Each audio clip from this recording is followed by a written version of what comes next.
រឿងមិនសមជាមួយនឹងម្រែមរូកាសធាតុហ្នឹងគឺការធ្វើកសិកម្មជនជាដើមបេតិកពីដើមឡើយហ្នឹងគាត់ធ្វើចំការវិលជុំអញ្ចឹងពេលគាត់ធ្វើទីតាំងហ្នឹងគាត់ដាំដុះរយៈពេល2 3ឬក៏5ឆ្នាំហើយគាត់ទៅរកទីតាំងថ្មីហើយគាត់ទុកឲ្យទីតាំងចាស់ហ្នឹងឲ្យត្រីដុះឡើងវិញចាឲ្យត្រីដុះឡើងវិញ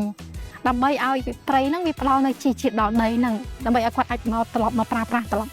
ដាំដុះវិញបានចាទទួលផលវិញបានប៉ុន្តែមិនមែនត្រឹមតែត្រីនៅក្នុងអាត្រីដែលដុះនេះវាមានបន្លែត្រីនៅក្នុងនឹងដែរដែលគាត់អាចត្រឡប់មកប្រមូលផលវិញដែរចាកន្លែងខ្លះគាត់ទុករហូតដល់10ទៅ30ឆ្នាំបានគាត់បកមកប្រើប្រាស់វិញអញ្ចឹងត្រីវាដុះឡើងធំវិញឯងគាត់ធ្វើបែបហ្នឹងធ្វើឲ្យអាដីហ្នឹងវាផ្ដល់ជីជាតិខ្លាំងមែនតើហើយការដាំដុះរបស់គាត់ហ្នឹងសឹងថាវាលូតលាស់បានល្អមិនអាចប្រើប្រាស់ជីទេមិនប្រើជីដូចសម័យឥឡូវគេដាំដុះគេប្រើជីគឺអត់ទេហើយវាថែរក្សានៅយើងហៅថាធនធានធម្មជាតិបាននិរន្តរភាពហ្មងពួកកាប់ឲ្យវាដុះឡើងវិញកាប់ឲ្យវាដុះឡើងវិញអញ្ចឹងត្រីហ្នឹងគឺវាអត់បាត់បង់ទៅណាទេអាហ្នឹងជាចំណេះដឹងទី1ដែលយើងមើលឃើញថាវាល្អមែនតើ